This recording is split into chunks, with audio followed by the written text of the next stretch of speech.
shotgun house. I'm coming from the south at about 50 miles an hour and I can barely catch it. Send it out of here, God! Send it out here! Hello and welcome back to Twister Week, live today from Del City in central Oklahoma.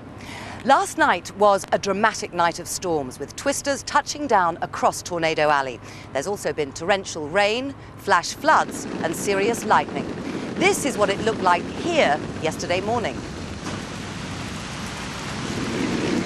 Meanwhile, up in Nebraska, 24 people were injured in a major storm that brought golf ball-sized hail in the town of Scotts Bluff. At present, a severe storm alert is in force for this area, and we'll have more news on that later in the programme. Now, until just a few weeks ago, this bulldozed wasteland was a comfortable residential neighbourhood.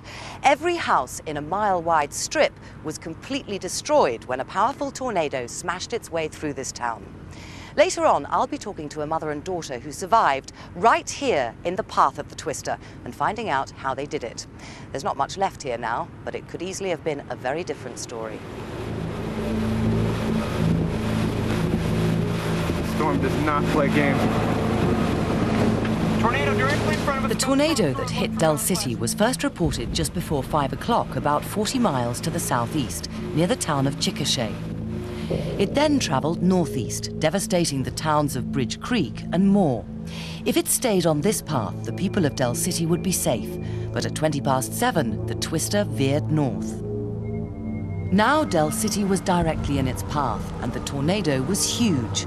At its peak, it was an F5, the most destructive type of tornado. Del City was a prosperous district. Most of the houses were built to withstand a lot, but within seconds they were reduced to matchwood. This is what happens when the biggest of tornadoes strikes a house.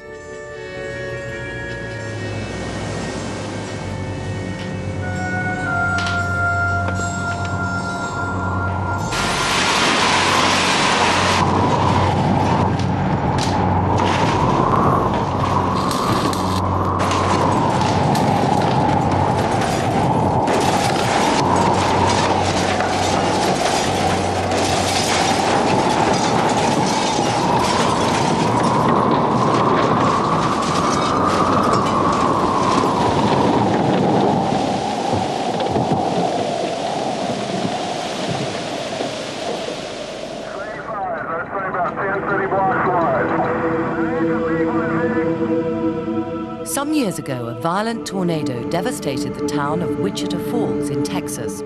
49 people died on the day that became known as Terrible Tuesday. Many hundreds more were injured. But 7 people working in one of the town's banks survived at the very eye of the storm. Tina Keel was one of them. I came to work that afternoon and the day was just very muggy and sticky and everything was very humid, and we thought, I knew something was strange about that day. And then when we started watching the clouds circle and all that, and I was sitting there in my window looking at the houses across the street and watching the shingles lifting off the houses, I was thinking, you know, this is so weird. Then the tornado sirens started just before 6 o'clock. The person on the radio said, everyone take cover at the southwest part of town. So we knew we were going to be hit. Anyone in the sound of my voice, there is a tornado on the ground near the Sykes Center area in Wichita Falls. Please take cover. Everyone kind of just said the money vault probably would be the strongest place because, you know, we have the big door here, and so everyone just decided to run to that vault. And we got in there, but we didn't have time to get the doors shut. So the doors were open when the tornado hit. It was the loudest roaring you've ever heard. It was just deafening, and also you could feel the pressure. You could feel it popping your ears, and it scooted me a couple of times off, towards the door on the floor. I was sitting on the floor. You could hear the glass breaking. You could hear this deafening sound of roaring. Okay, that thing looks like it's moving directly east. It's on the north side, still on the ground. Why don't you go ahead? Oh, I'll tell you what, they've got a bad one up there. when we came out, there was nothing left. I mean, if we hadn't gotten in the vault, it would have been disastrous. Everything all around us was gone. You couldn't remember what was where because there was nothing any taller than your waist out there, and everything was all gone. With so much destroyed, just what does a building need to withstand a tornado? At the Texas Tech University in Lubbock, scientists are recreating the power of a tornado using a compressed air cannon. They're looking at the impact of debris flying at speeds of 100 miles an hour on brick walls, glass, and sheet metal.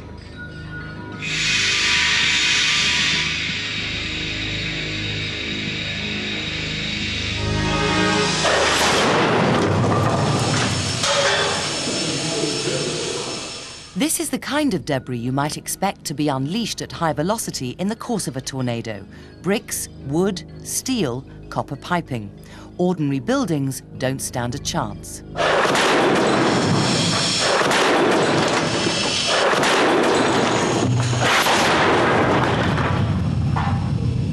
This is what you might expect in the biggest of tornadoes, with winds of over 300 miles per hour.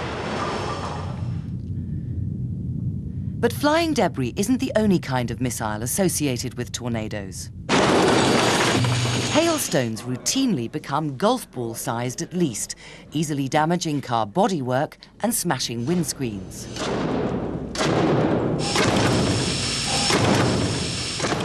But some buildings do survive. Why? There's more to this wall than meets the eye.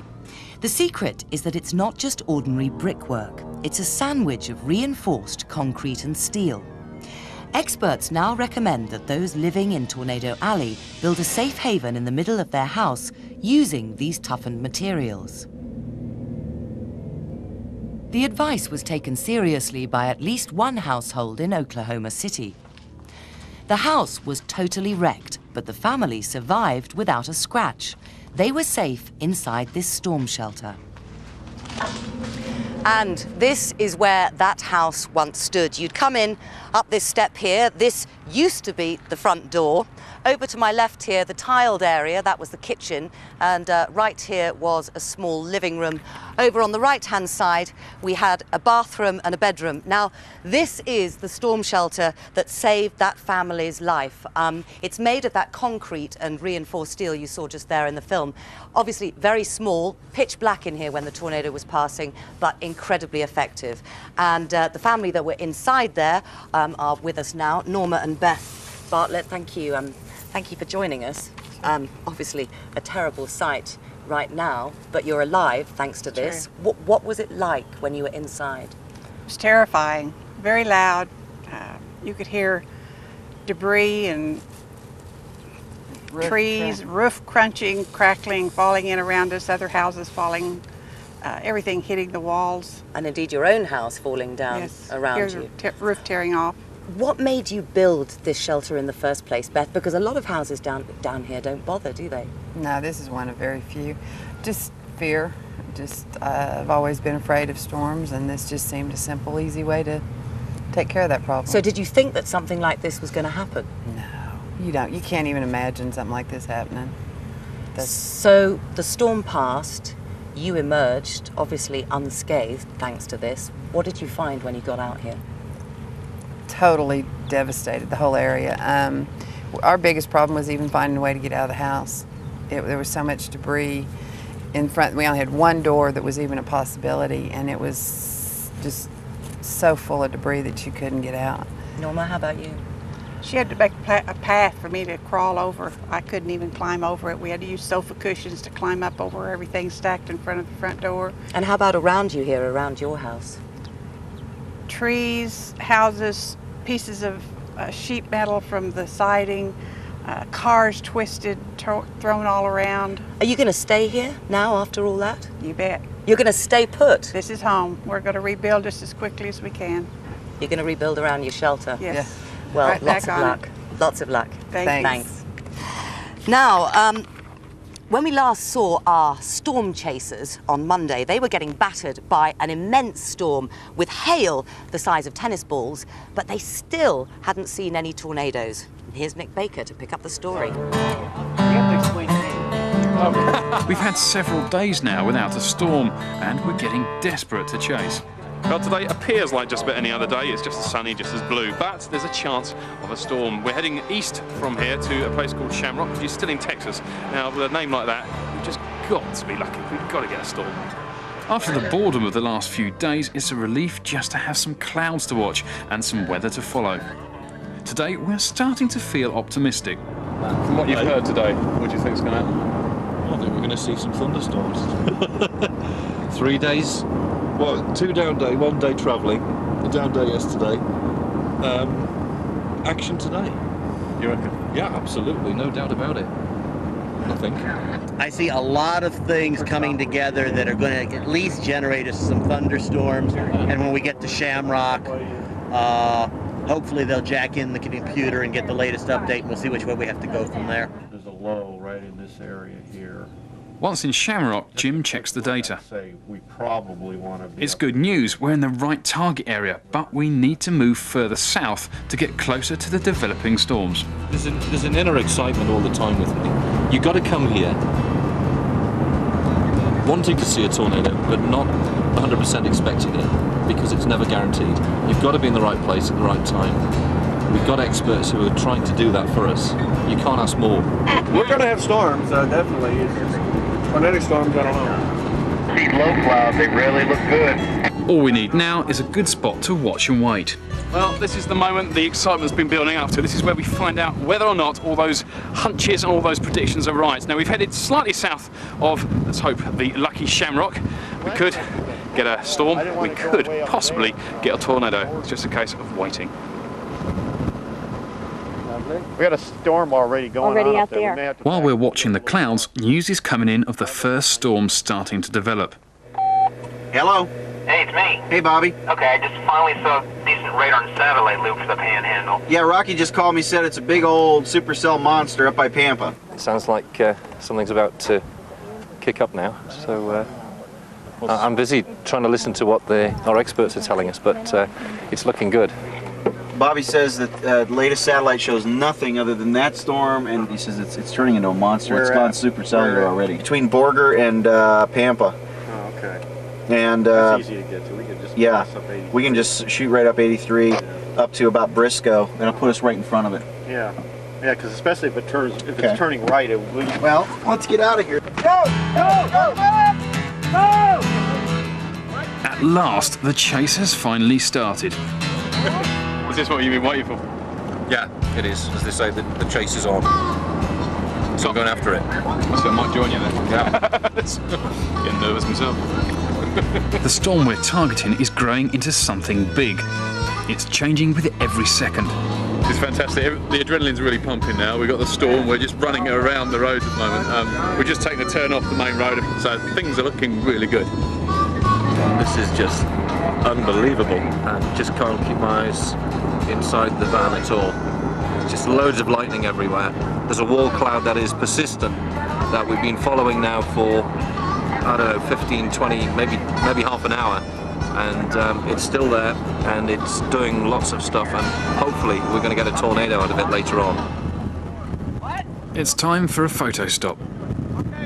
This is bizarre. We've just driven along this road where obviously every storm chaser in the whole of the US has turned up. And it just is awesome.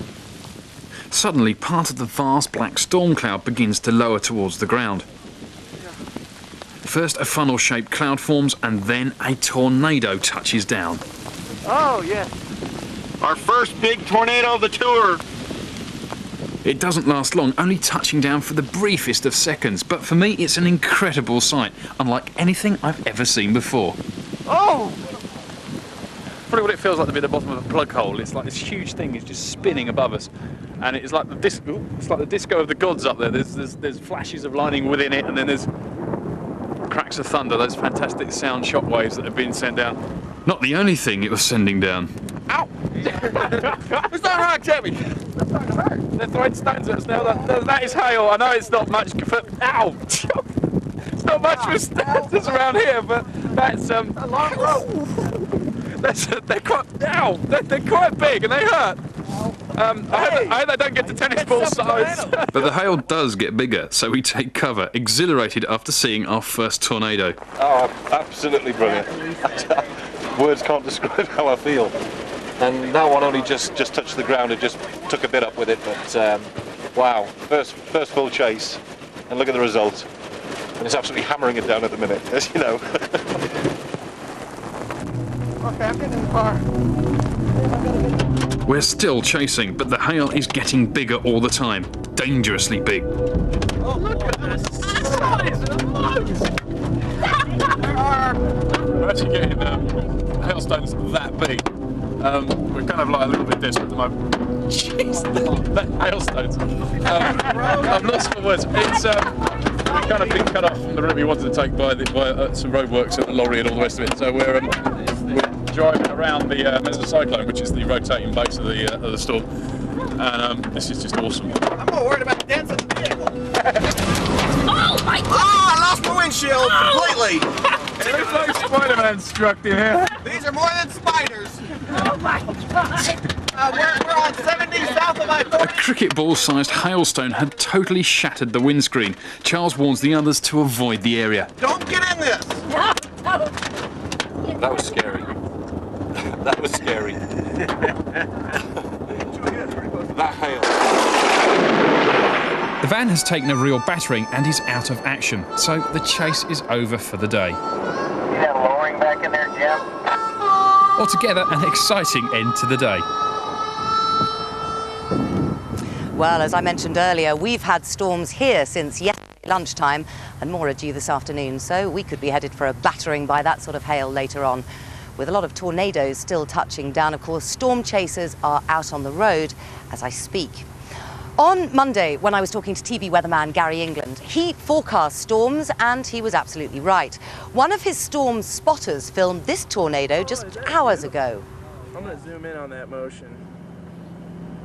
Oh, wow. God, that looks incredible. There it goes. Okay. Look at the rainbow. Look at the rainbow. I see it. Oh, yeah. Well, to find out more and check out today's forecast, just before we came on air, I went along to the National Storm Prediction Centre to get the details from storm forecaster Jack Hales. Jack, I know we saw severe storms and indeed tornadoes yesterday, didn't we? Can you fill us in on what happened? Sure. We had what we call a severe supercell thunderstorm develop in southeastern Colorado mid-afternoon yesterday. For about the next 7 or 8 hours, it tracked across the Oklahoma Panhandle, down into the Texas Panhandle, and over its life cycle produced about a dozen tornadoes. That's a lot of tornadoes. Were there reports of damage? Initially, there was some damage reported in southeast Colorado, but after that, very little damage was reported. And the size? Small, significant, insignificant? Spotters out there chasing it said at times it was a mile wide. A mile wide? That's massive. That's the same size as the tornado of May the 3rd, isn't it? Yes, it was. But no damage, presumably, because it's not a heavily populated area? This is a lot of uninhabited area out here. Well, that was jolly lucky. How about today? What's the picture? Well, we currently have a lot of activity. We can see the lightning strikes here, southern Oklahoma into Arkansas, that it's moving southeastward. And that should not be a real problem for severe storms, but we do expect new development of severe storms with the heating this afternoon up in Kansas and back into Oklahoma, and again, tornadic thunderstorms are possible. So a possibility tornado warnings will be issued over the next few hours? This afternoon we expect probably issuing a tornado watch from here, followed by tornado warnings from the local offices up in the area. Okay, well, we'll obviously have to keep an eye on that. And how about tomorrow? Tomorrow, more of the same, except with the strong jet stream coming out of the Rockies out across the central United States. We expect a larger area toward the Great Lakes and Ohio Valley where there could be a risk of severe thunderstorms. And presumably, therefore, a risk of tornadoes? Certainly. Okay, well, this is obviously the area that we're going to have to monitor. Thanks a lot for talking to us, Jack. So we may see more tornado action here in Oklahoma, and of course, we'll let you know what happens in our next program on Friday. Here in Del City, 4 people died when the tornado hit on May the 3rd. Sadly, it was a picture that was repeated in neighboring communities.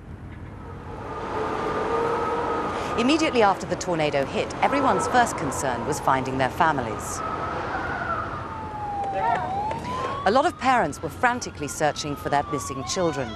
It was a desperate night for the rescue services too, as they pulled people out of the wreckage, including a mother and her 5-day-old baby. Where's our baby at? Right here. I got it.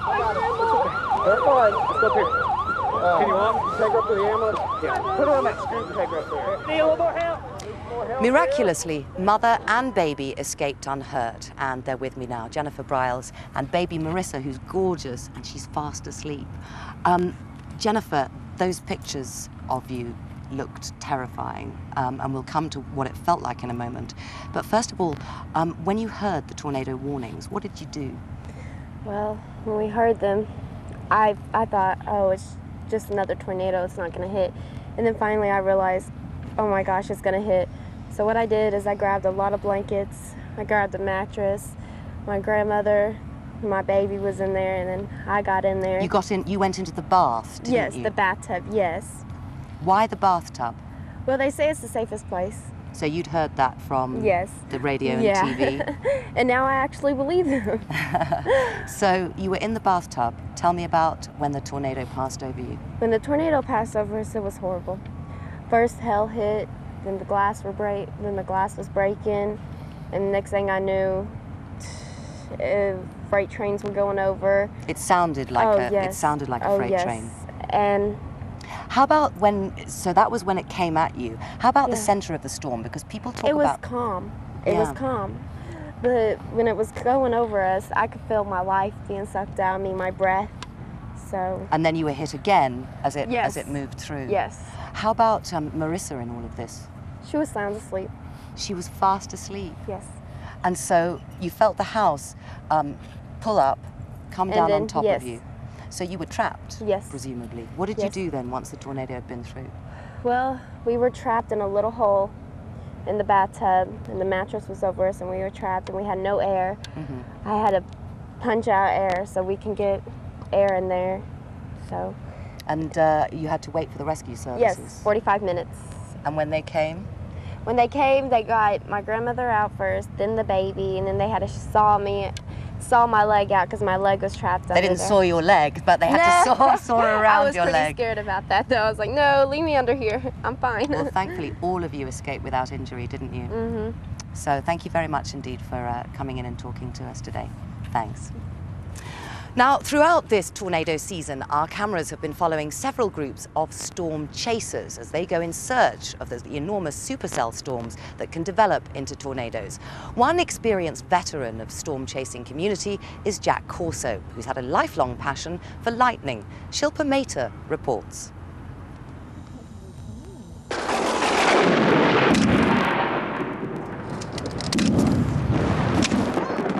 One of the great things about storm chasing is you're treated to some spectacular displays of lightning. This is something one chaser, Jack Corso, and his chase partner, Tim Dorr, make the most of. Jack is one of the world's top lightning photographers, and I went down to Texas to meet him. Well, yes, we're on the move. We're heading for San Angelo. There's a severe thunderstorm with 3 inches of hail reported, so we have to move. Yeah, in a couple of minutes we'll go. No time to stop. All right. A New York postman, Jack is one of the pioneers of storm chasing, starting as he did back in 1984. If he lets it go, triple. For him, chasing is about more than just looking for twisters. It's the thunderstorm that you're going for. You know, some storm chasers are just out for tornadoes. You know, they're just tornado focused, where that's the ultimate prize, and that's all they want. With something like this, you're bringing back something that basically has the power to kill you at a moment's notice. And not only that, most people don't want to get involved in it because they're too scared of it and don't understand it. We are trying to bring it back and capture some image of it on film. I think it's a little more exciting than most other things that you could really want to get involved in. We spent the day in and out of the car, following some impressive but not tornadic storms. Unlike a lot of storm chasers, Jack and Tim weren't relying on technology to find what they were looking for. You've got no instrumentation in the cars. You haven't even got a compass. We have a road map, that's it. So what are your tools then? What exactly do you use? My cameras. So you use your cameras? And your eyes. Your cameras, your eyes, and a map. Right, that's all we use. That's all we use, travel light. What they do rely on is a very personal weather service. How's it going? I need some lightning information. Every afternoon, Jack rings his wife at home for the latest information from the internet and the Weather Channel. Straight there. Does it go all the way down? All the way down. Outrageous. Okay, we're on our way. By early evening, we reached the storm Jack's wife had told us about. At the first good viewing point, Jack and Tim were straight out of the car, armed with their cameras. Ooh. Okay, don't worry, I'm here now. Oh, thank God. Oh, thank God. Apparently, the secret to capturing a lightning strike on film is to hold the shutter open until you see a flash. Then take your finger off. So do you have a lot of blank, you know, like bad photographs because you just... Oh, yeah, of course. But one good shot pays for everything. 1%. Jack felt that this storm was all but over and was sure there was more activity to be had further north. He wasn't wrong. We ended up driving through another stunning display of lightning.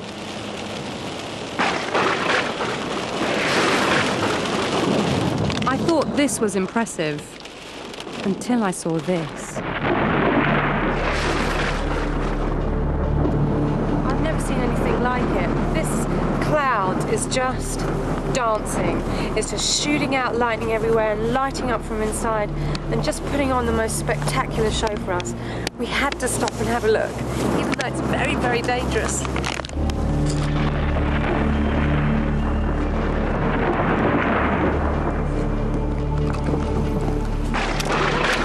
I got it! Yeah, we'll see. We'll see. It's like you're going to war in a way. It's part of an act. You know, it's part of the hunt. Let's face it. Those thunderstorms can wipe out towns. We all know that. You could be part of that wipeout. The idea is to strategically position yourself to get what you need to get to win the game, and also to keep your safety and sanity.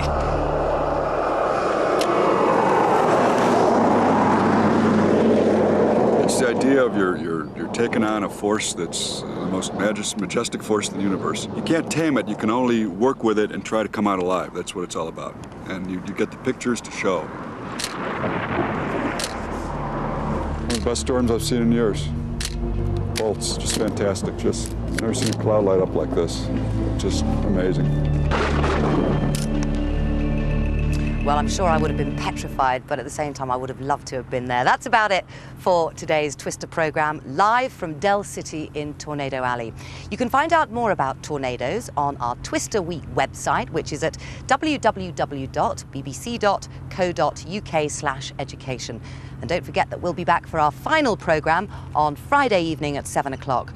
There's a tornado watch issued here for tonight, and of course we'll update you then on anything that might happen. We'll also be catching up with the chasers in hot pursuit of a tornado and heading for a collision. Bye for now. This is really looking like a classic Panhandle day, and I'm pretty excited, and you should be too.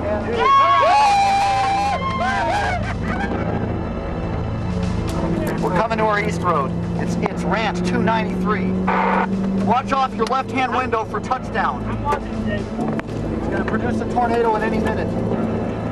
KC5 White Lakes, KB9 interchange. Take great care on this road. It's absolutely terrible. You got to control. I'm going to stop.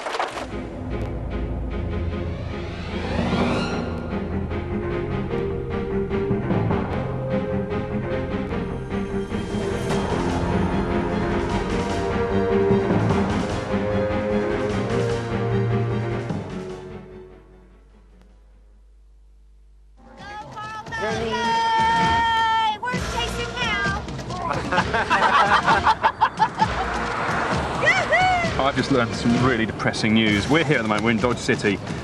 Today we've got to drive down through Texas into New Mexico. Now, even if we leave now, bear in mind it's midday, we've got something like 8 to 12 hours solid driving, and if you add on various truck stops to that, we're going to be getting very late tonight, so I can't see us seeing any thunderstorms or any interesting weather at all. The Storm Prediction Center in Norman, Oklahoma has issued a severe thunderstorm watch for portions of central and eastern Oklahoma. Hopes are riding high for a storm in Todd Thorne's group, though. Dan McKenzie can feel it in his bones. I'm a bit of a psychic about these things. Psychic storm chaser. Psychic storm chaser, yeah. That's what they call me. They will call me that soon anyway. David Gold's relying more on technology to find them a storm. We have 4 computers, 4 cell phones, 2 ham radios. He's very proud of the state-of-the-art kit on board his tour bus. Hello? But today, it's letting him down. We're getting lost. You're gonna have to meet us down in Moore, okay? They can't find the freeway. This is embarrassing, but it does happen.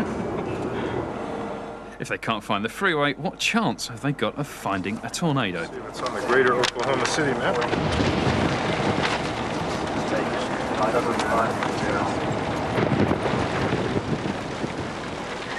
Well, guys, it's time to call it off. It's too much rain, no visibility, nothing tornadic. It's just futile to try to chase this stuff.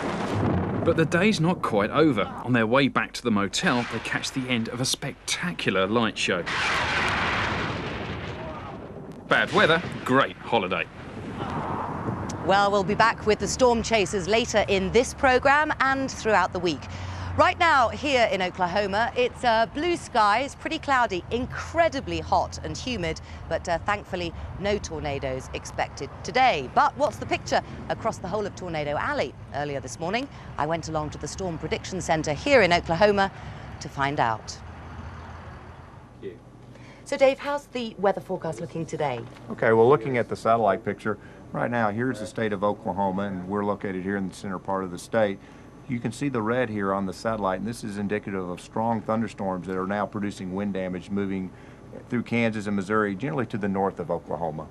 Okay, so it's thunderstorms today. Are you expecting more? Yes, there's a cold front that extends across the center part of the country, and we expect strong to severe thunderstorms to develop across Wyoming and Nebraska this afternoon. The storms to intensify as they move southeast into Colorado with a possibility of tornadoes, and then the storms will continue moving southeast overnight, and we expect wind, mainly severe wind, as it goes into Kansas and possibly northern Oklahoma before daybreak. But no tornadoes in Oklahoma. We do not expect tonight. tornadoes for tonight. It looks like the tornadoes will be confined mainly to the western high plains, Nebraska, and parts of Colorado. And how about last night? What was the picture there? Last night we had, and we can see on the satellite going back, this red area is where we had tornadic storms develop across western Nebraska. They moved southeast and weakened. And any damage from the tornadoes? All of the tornadoes so far reported were in rural areas, and they did not affect any structures or businesses. Okay, so what can we expect for the rest of the week? This cold front that presently extends across the center part of the country will sag slowly southward into Oklahoma by Wednesday, and we may see some severe thunderstorms here and possibly even a tornado. Dave? So for the moment, it looks like they'll be issuing tornado warnings later today, just to the north of here. And of course, we'll keep you updated tomorrow on any tornadoes that may happen.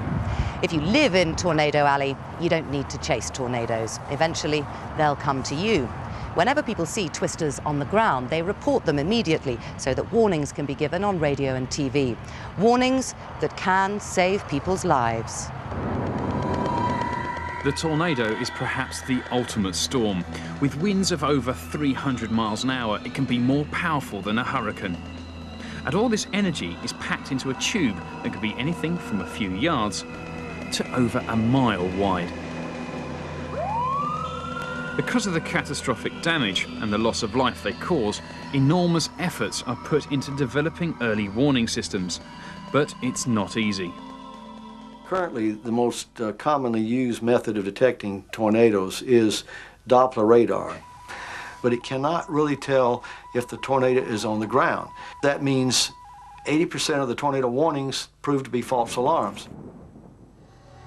Even a small funnel-shaped cloud extending out of a storm might trigger an alarm unnecessarily.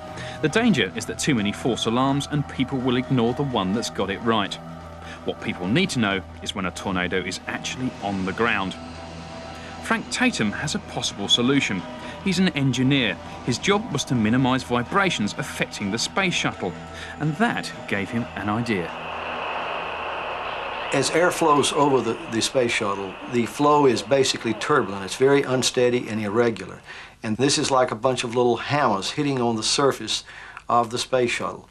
That hammering effect causes the whole shuttle to vibrate. A tornado passing over the ground would cause the ground to shake. And that's really where the seismic tornado detection concept came from. We call this a snail, and by means of this device, we are able to detect and record the seismic signal produced by tornadoes. It consists of the shell within which we have the computer or the processor and the memory. And here we have the geophone. This is what hears the tornado or senses the tornado. The geophone actually is inserted in the ground like so, and this device picks up the signal produced by the tornado.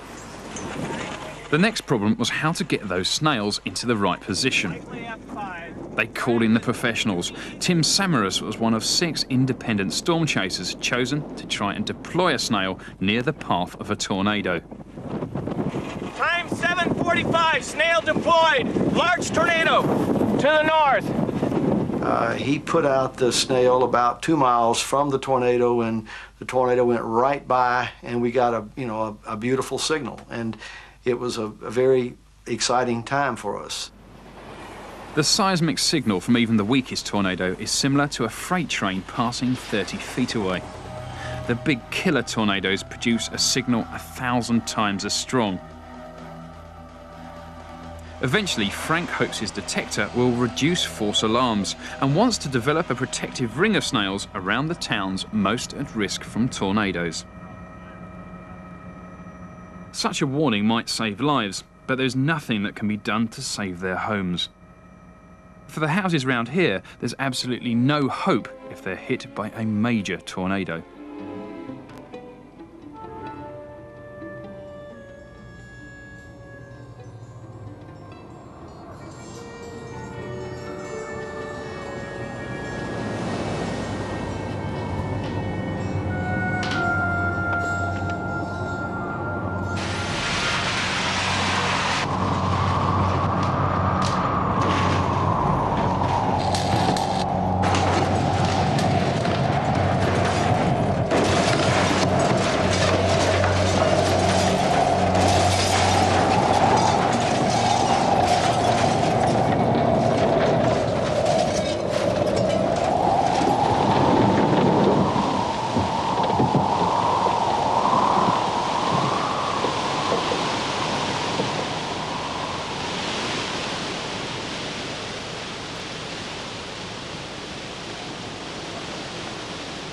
What you saw just there was a reconstruction, but this is the reality. We've got a tape recorder down there, we've got somebody's diary, a bowl. I'm amazed that that hasn't smashed, given the debris everywhere else. And over here, I spotted a little baby's shoe. This, of course, all of it was once a familiar part of someone's life. Now, any tornado can be terrifying, but some of the most frightening are those that strike in the night. If you can't see the storm developing, can't see the funnel-shaped cloud coming down towards the ground, then you may not be aware that there's anything wrong until you hear the tornado, by which time it's often too late.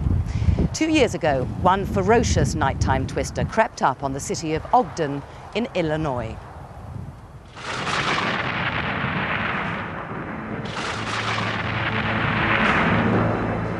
The 17th of April 1996 is a night Jack Hall and his family will never forget. I had a premonition that something just wasn't right. I told the children that we weren't going to have a tornado. It was not that big a deal. It had happened before and we never been hit before. Not to worry about it. Everything was just dead calm. There was no sound whatsoever. And then I got the flash of lightning and seen this big cloud. As soon as I seen it, I run into the house, yelling at the family, get into the bathroom, get in the tub. We took off down the hall, and all I heard was, I heard the glass shattering, and we jumped in the tub to save our life. By the time I reached the bathroom door, is when I started hearing glass break, and then a loud wind. And then I jumped in the tub and ears started popping. Walls started shaking. You could hear the wind lifting the roof. The house was completely destroyed. The storm drove the garage right through 1/3 of the house. And they faced another danger. You could hear the gas spewing and hissing, and my husband yelled to blow out the candle in the bathroom and run. I just ran. I ran until I couldn't run anymore and found a basement for shelter. 130 buildings were destroyed and another 200 damaged in Ogden that night. But miraculously, only one person died. I had nightmares for a long time. I still don't feel safe.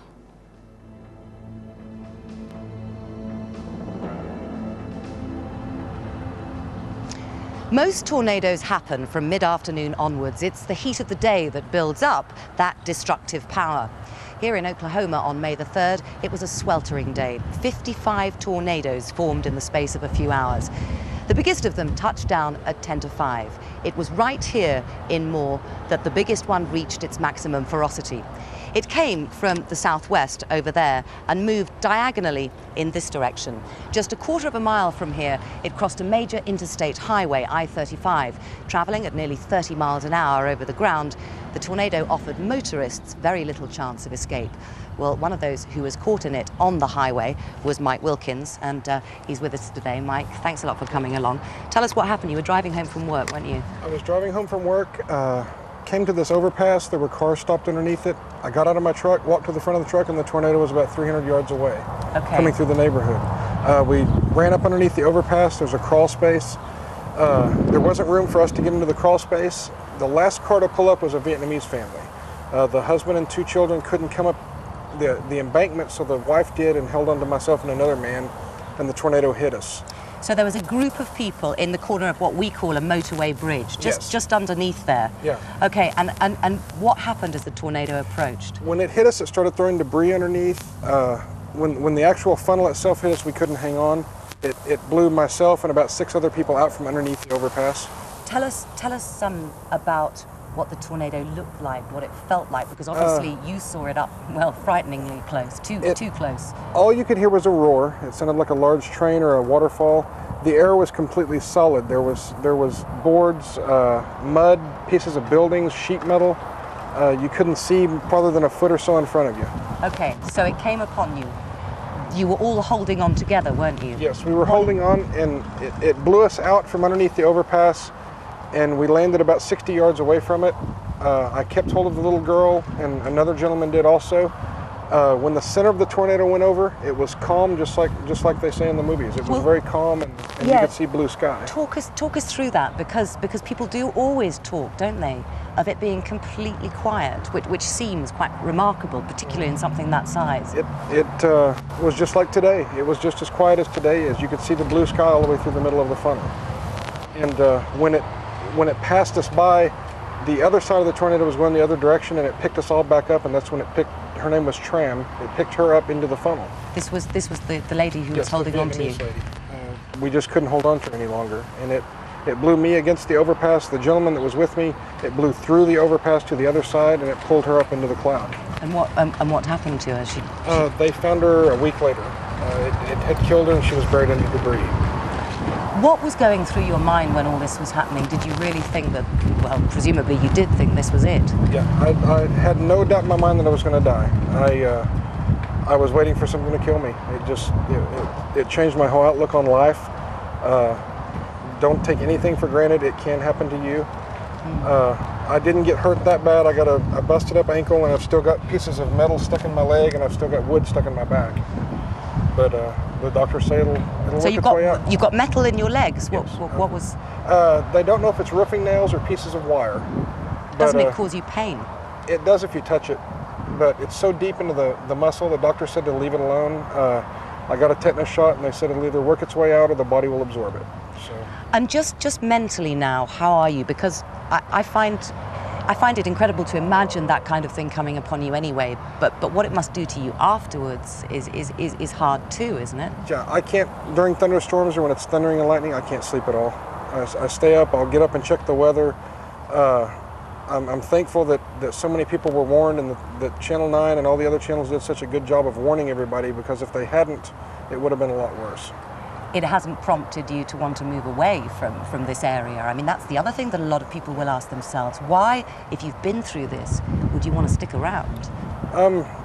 We've lived here all of our lives. We did order a storm shelter, a cellar. We're going to have one of those installed at our house because we don't have one now. And something like this, it's amazing that anybody above ground did live. It was just something else. Well, Mike, thank you very much indeed for taking the time to come and talk to us. Well, a simple cross and some flowers now mark the spot where Tram Buy's body was found beside the highway. Sheltering under a bridge or overpass can be an extremely dangerous place. Professor Joshua Werman explains why. The problem is a bridge really doesn't provide good shelter, and very strong winds can pass under the bridge. There's some speculation that, in fact, there may be a wind tunnel effect where the winds under the bridge are even stronger than the winds out in open country.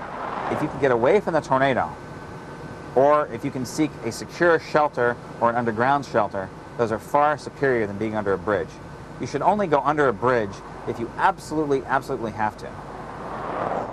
Just as important as knowing where to shelter is knowing where the tornado's going. For the storm chasers, this isn't just a matter of getting the best view. At its worst, it could mean the difference between life and death. So, for the chasers we've been filming with, there's one crucial thing they have to learn, as Nick Baker now explains.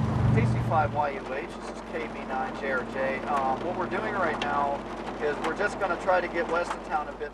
There's a right and a wrong way to approach a tornado. Tornadoes generally move northeast, and so if you approach from the south or behind, you should be okay. But if you make the mistake of approaching from the north, you might find a curtain of rain and hail in the way. The hail will often be large and can easily damage your car. Approaching from this direction is known as punching the core. And if you're unlucky, just on the other side there could be a killer coming straight for you. It can be very dangerous. On this tour, David Gold and his fellow chasers will take that risk. Oh, there's a hailstone. But first, they're confronted with a less deadly dilemma. Which way to go? Now my confidence is wavering again. 50-50. All you have to do. Today's weather forecast is complicated. Yeah, this is this morning's data. There's a dramatic increase in the winds all of a sudden in the last 5 hours. This is torture. He could either go north to Nebraska or south to Oklahoma. It's a 3-hour drive whichever way they go. If he makes the wrong decision, his group could miss out on seeing a tornado. Somebody have a quarter? South. South? All right. We're going north. I'm going to be north. We're going north. Yeah. He wants another opinion. 2 out of 3? 2 out of 3? 2 out of 3? Okay, all right. We need a tiebreaker. All right. North. South! No. Joel, what's happening? Well, we're heading north. We've had a very careful scientific analysis using this piece of stone, and we're heading north.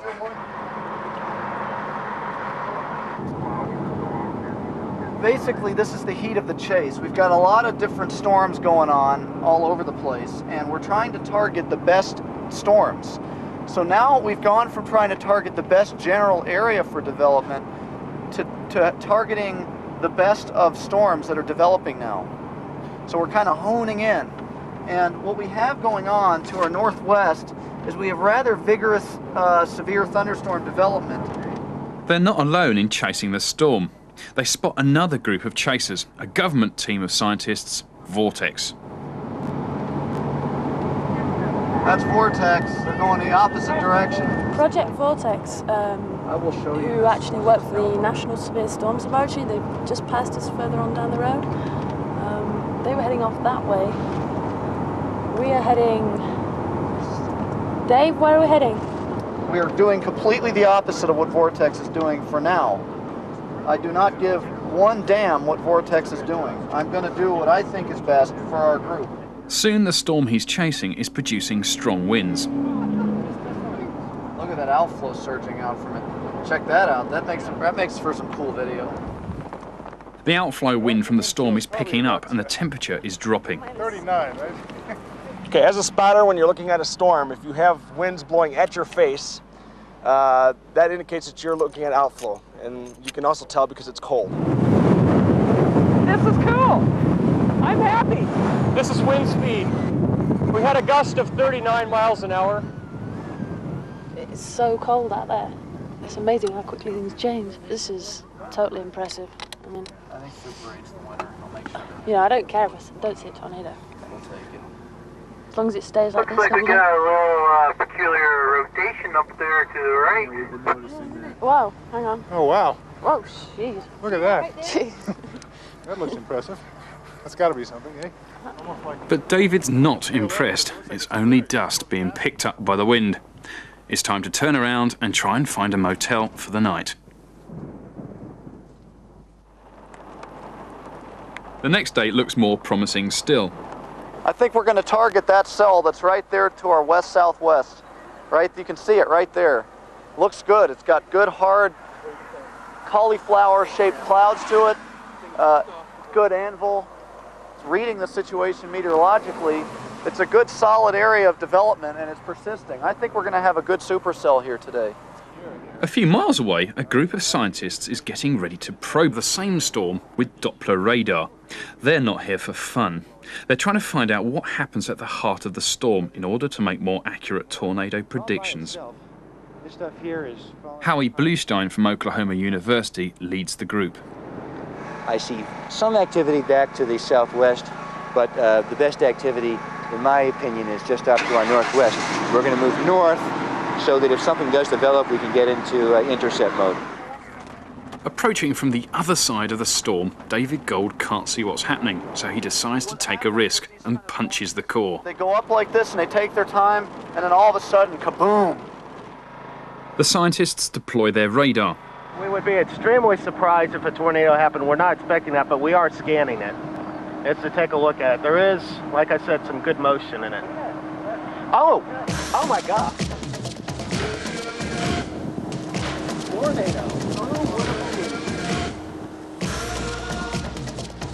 Hey, what is that to our west?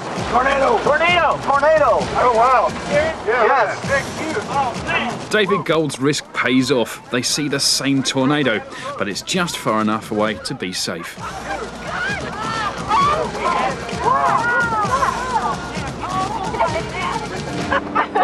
Get closer. Whoa. Beautiful. Yeah. Now watch out in case it comes at us, but just it's roping. So go ahead and get out and enjoy the view. Very large tornado. Look at that thing.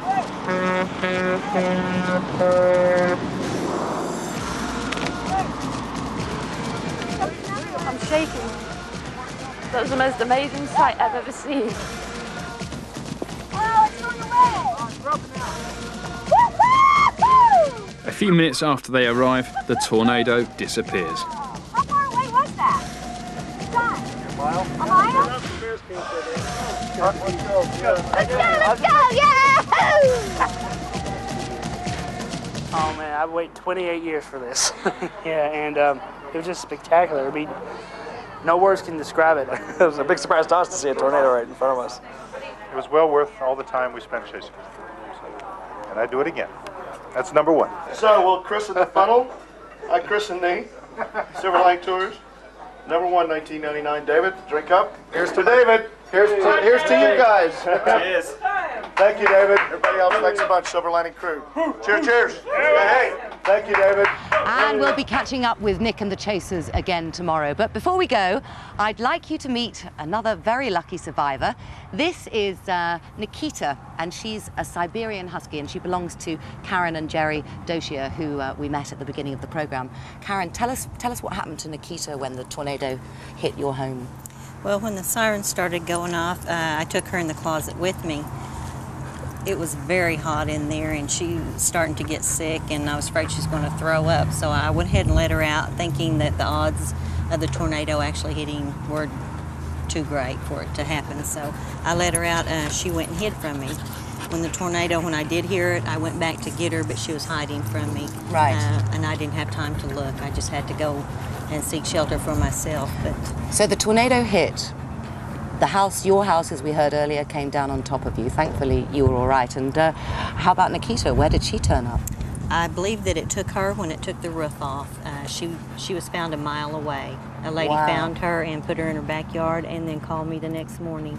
So you believe the tornado picked her up? It had to have. There's no She other couldn't have run? explanation. She couldn't No. have? That's incredible. Well, you are a very, very, very lucky dog. Thank you again very much indeed for talking to us.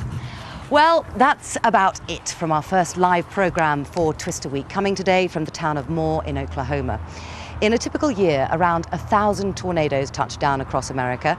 We're already getting close to that number, and the season is far from over, so the chances are there'll be more tornadoes in the coming weeks. In a few moments, from a helicopter just behind me here, we'll be able to see the path of last month's Twister as it cut its way through Moore and the surrounding cities. You'll see the extent of the damage, homes blown away like matchwood along its 38-mile tract. But before we go, a reminder that we'll be back again live tomorrow at the same time, 7 o'clock on BBC One. You can also find out more on our Twister Week website at www.bbc.co.uk/education. Do join us again tomorrow when I'll be talking to someone who's regarded as a hero and lifesaver by thousands of people in this part of Oklahoma. 2 miles west of Chickasha, looking north. This is a huge tornado here. Another tornado back here. It is moving east-northeast. Take your immediate tornado precautions. Metro area is up here. Back to the Ranger 9. And Ranger 9, tell us what they have. Power flashes. Oh man, oh man. This thing is a monster. Orange 5. I don't think I've ever seen one that big before.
And if a sudden squall carries away the BBC One balloon, you'll know why.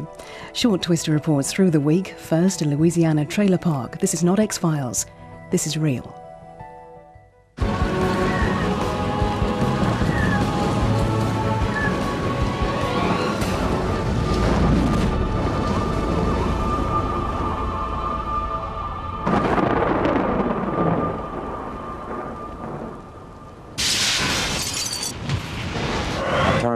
This noise, and I just turned around and looked.